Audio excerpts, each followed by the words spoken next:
What's up, y'all? I'm Lucy Vincent, seven-figure coach and social media agency owner. I want to talk about something that is extremely important and I see plague a lot of social media managers and agencies out there: client churn. So how do you reduce clients churning consistently, breaking their contracts, ending their services as soon as they can, right? We really want to keep clients for as long as possible. If you can find lifer clients, it is so much easier to consistently grow and scale your marketing agency than if you're constantly seeing clients churn after maybe the 3-month mark, the 6-month mark, maybe even the 30-day mark, right? We want to elongate your lifetime of a client, which means we increase the lifetime revenue of a client. It's way easier to keep an existing client than it is to find a new client. It can be really difficult to sell really big packages right off the bat when people are scared because they've been through terrible situations with social media managers in the past.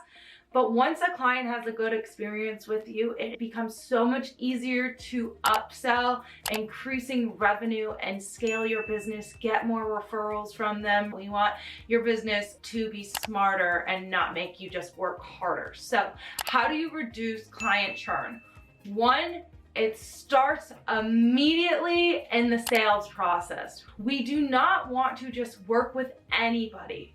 If a client or a prospect gets on a call with you or is in the DMs with you and is throwing around red flags like, yeah, I want 10,000 followers tomorrow, I want $1 million for my social, but I haven't done anything, I'm not making any revenue right now, red flag. And you want to make sure that you can handle those conversations from the get-go, because if you and your client have mismatched expectations, there is going to be an explosion. It is never going to work well, and you are going to end up really dreading working with them, potentially ruining your brand reputation. So setting clear expectations and making sure you're on the same page from the beginning of the sales process is absolutely critical.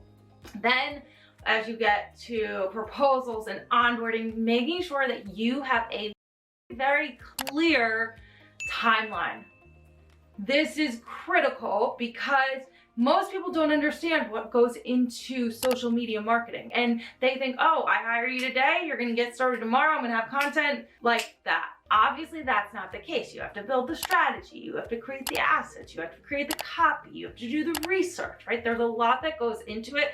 So making sure that you clearly define what the onboarding timeline is and when they can expect to begin posting or to get your first batch of content to review. I also really like to set the expectation right from the get-go that we want this process to be as hands-off for you as possible. But in order for us to do that, I need you to be as critical as possible in the beginning. I want to know if I use the word moist. You would never use the word moist, gross. Or I use the word girl boss.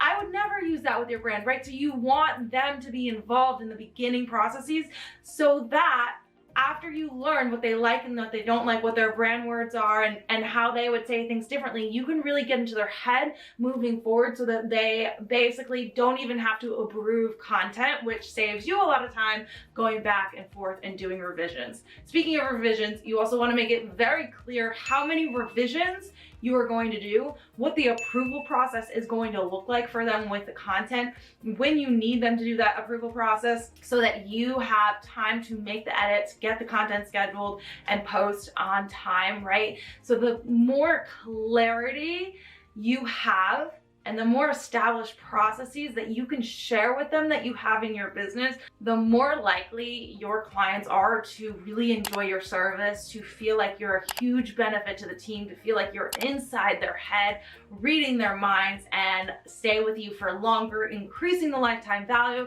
but also opening you up for the potential of getting more upsells, which is something that we want, getting them to be referral partners for your business, right? These are ways that you can easily start to scale your business without having to go out and prospect cold leads. This is absolutely critical. Another thing that I want to talk about with reducing client churn is analytics. You need to be delivering analytics to your client every single month. because a lot of times they don't see what's going on behind the scenes. They don't see the analytics. They can't tell if something's going or not, and you need to very clearly showcase the results that you're getting for them. And I see a lot of social media managers bypassing analytics because they're scared it's going to show that they're a fraud. I know when I first started, that was my fear. What if I don't know anything and I have no idea what I'm doing, right?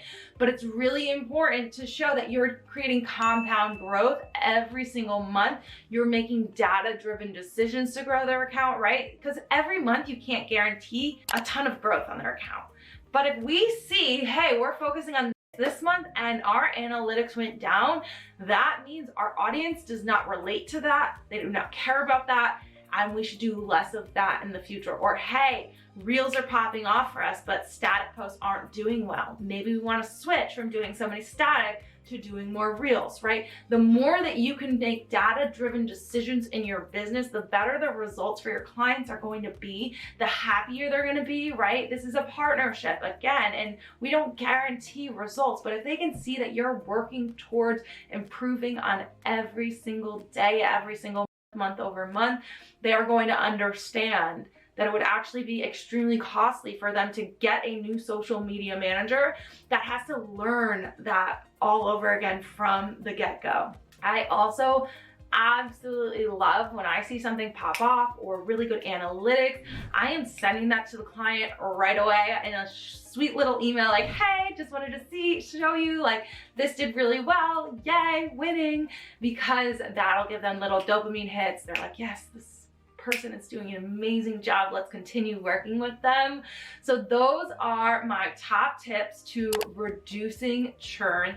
If you guys are looking for any templates, we have an analytics template on our shop. We have a client onboarding template on our shop. All of these things get to be easy, they get to be fun. Again, it is critical to the success of your business that you are providing a really great customer experience, and that starts with expectations and being clear and not being afraid to say no. Not being afraid to counter when somebody comes up with an expectation that's not realistic, because they might just not understand that's unrealistic, and you need to educate them. So I hope this was helpful for you. I cannot wait to see your client churn go way down, your revenue go way up, your referrals go way up, and ultimately you make more money, as that's always my goal, but to do so in a way that gives you a life of balance and freedom and joy and passion. I will talk to you guys soon.